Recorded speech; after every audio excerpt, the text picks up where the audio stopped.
I'm Janice Hossteiger. After 3 decades in the marketing business and many years of being an entrepreneur, I've learned a thing or two about marketing. Join me as we talk about marketing, small business, and life in between. Welcome to My Weekly Marketing.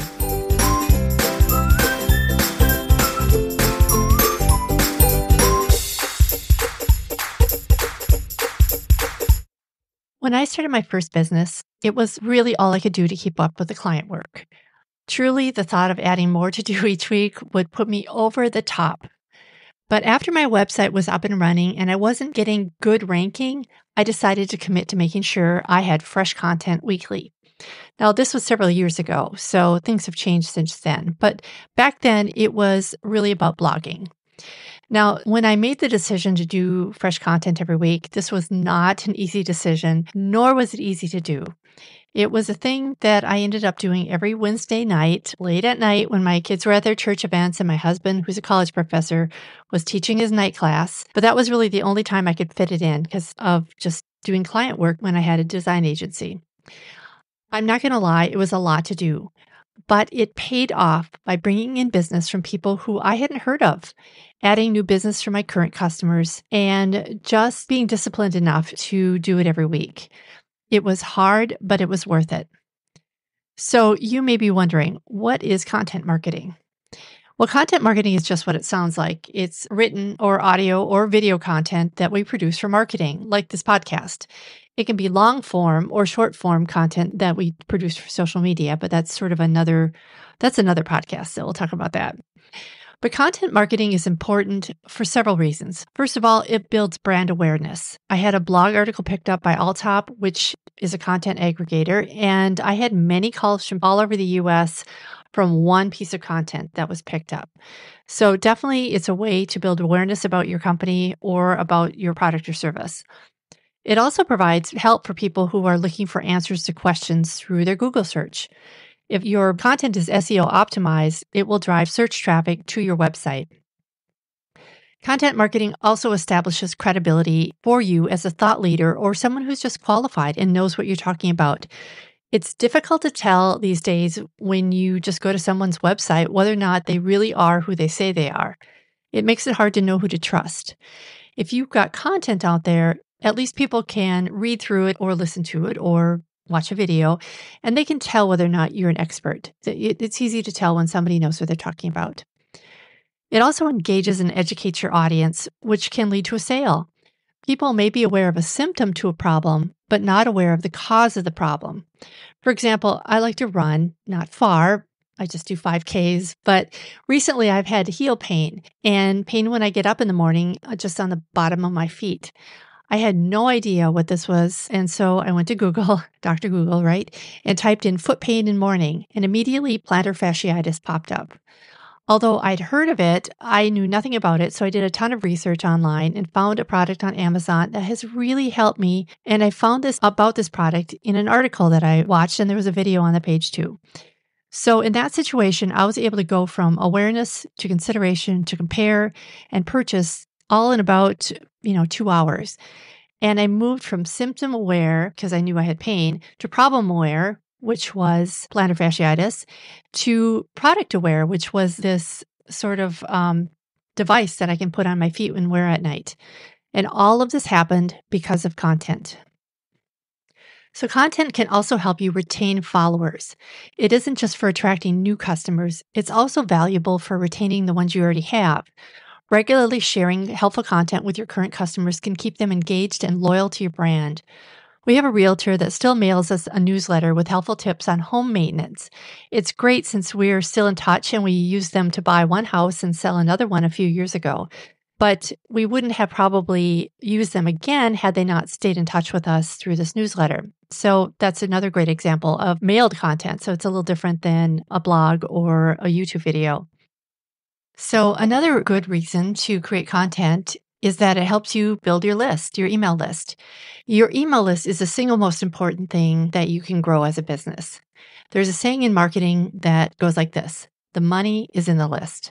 Your email list will help you build your business faster than anything else, and you can use your blog as a step to bring people into your funnel and create a nurture campaign.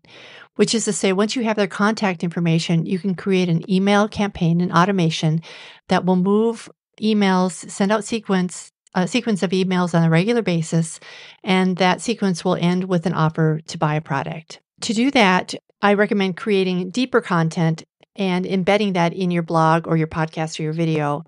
And that deeper content requires a name and an email address to access it.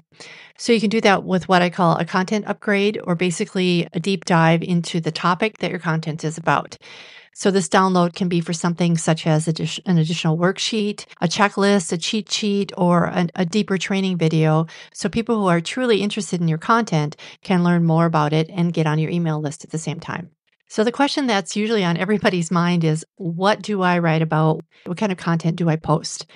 So what I do is I recommend that you start out by going to a whiteboard or a sheet of paper and drawing a circle in the center of the page and putting there your main focus. So for example, let's say you're a health coach, put that in the middle, and then draw rays around radiating from the circle. And on each of those lines, add something that's part of what your business is about.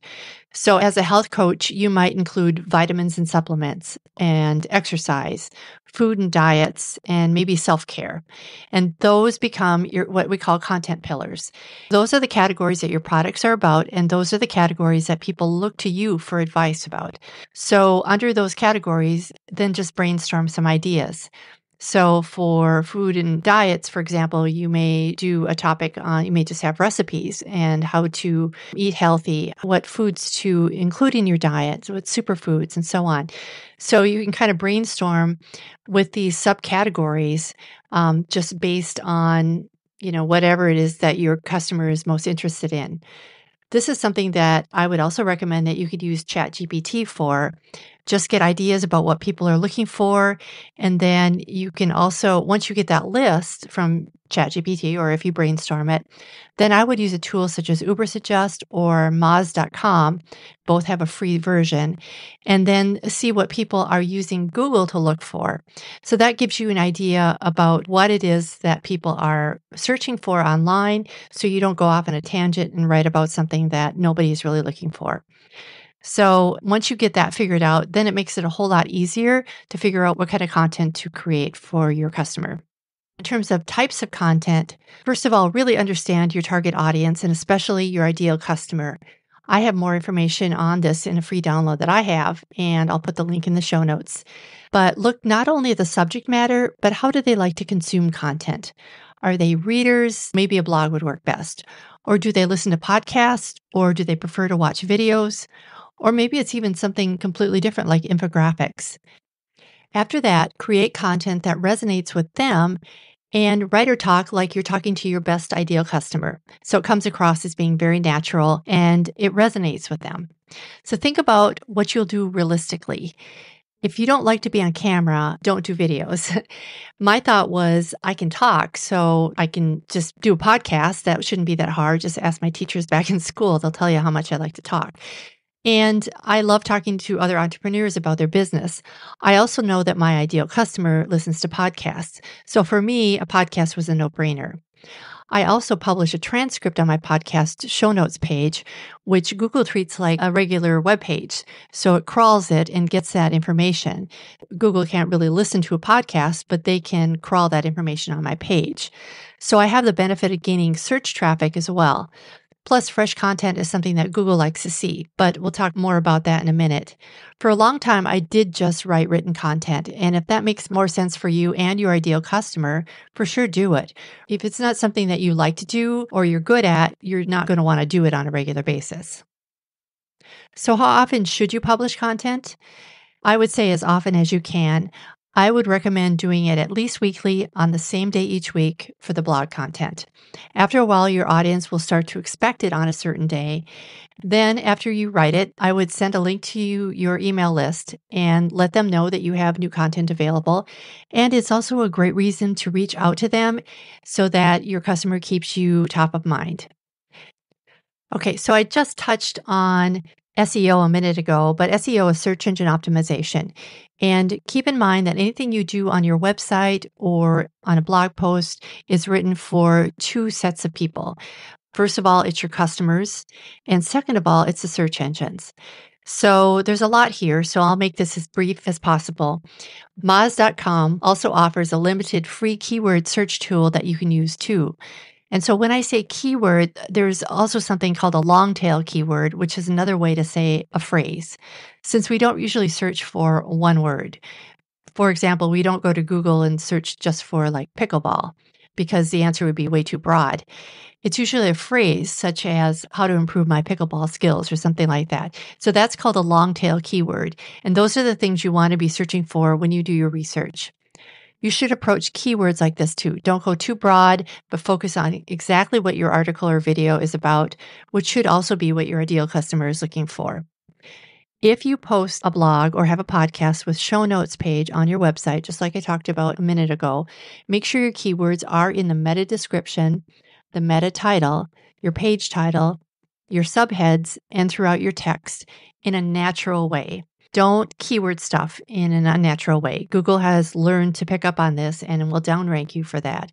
Just keep the flow and the writing natural and throw it in places, your keyword and your key phrases, throw them in places that make sense.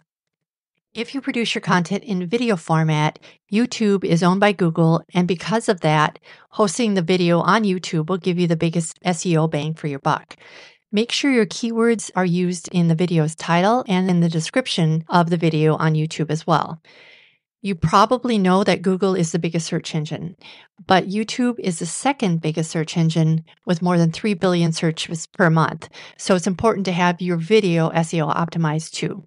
On your content pages, pay attention to your loading speed by keeping your image size as small as possible. And if you have a video, embed the link to YouTube or wherever your video is hosted instead of uploading the video directly to your website. That will help your loading speed too. So how do you measure if your content is really successful or not? Sometimes it can be hard to know what content will resonate with your audience. So I would recommend really paying attention to your analytics. Pay attention when you post it to social media, how many likes it receives and how many shares. And then look at your email stats to see how many people click on your link to read it, watch it, or listen to it, or whatever. That's the click-through rate or the CTR on your email service provider analytics. On your Google Analytics, see how many people visited your page and how long they stayed on the page. Sometimes, no matter how well it ranks on Moz, so I'm talking about your keyword, the topic isn't quite right for your ideal customer. Only your analytics will be able to tell you that. Okay, so you've done all the really hard work. You've written your blog, you've recorded your video or podcast. Then what do? Well, it's time to distribute it and repurpose it. Don't let your hard work sit in the dark. Get it out there. As Tony Robbins says, repetition is the mother of skill.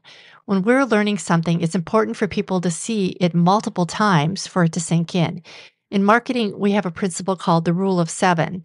The rule of 7 states that a prospect or a potential customer, needs to be touched at least 7 times before they will act on a call to action. This is true for your content as well. Splitting a blog post apart into smaller chunks for social media is a great way to teach this information and also so people can acknowledge you as a thought leader. You can share it on social media, as I said.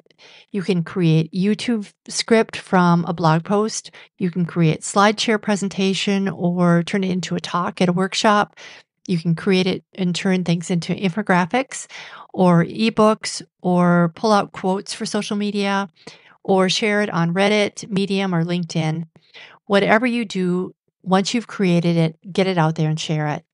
Repurposing your existing content isn't meant to be an alternative to creating new content, but it's a way to get your content out to the audience who really needs to hear it. You can continue to create new content while at the same time giving new life to your existing high-quality pieces and provide your audience with relevant, helpful information. So today we went through a lot of information about content marketing. So what do you think? Are you ready to get out there and create? I believe in you, friend. I know you can do it. If you have any questions about today's episode, you can send me a DM on Instagram. I'm at Janice Hossteiger Marketing, or you can email me at hello@myweeklymarketing.com. You can also visit my show notes page at myweeklymarketing.com/24. I am so glad you're able to join me today. I'll see you next time. Bye for now.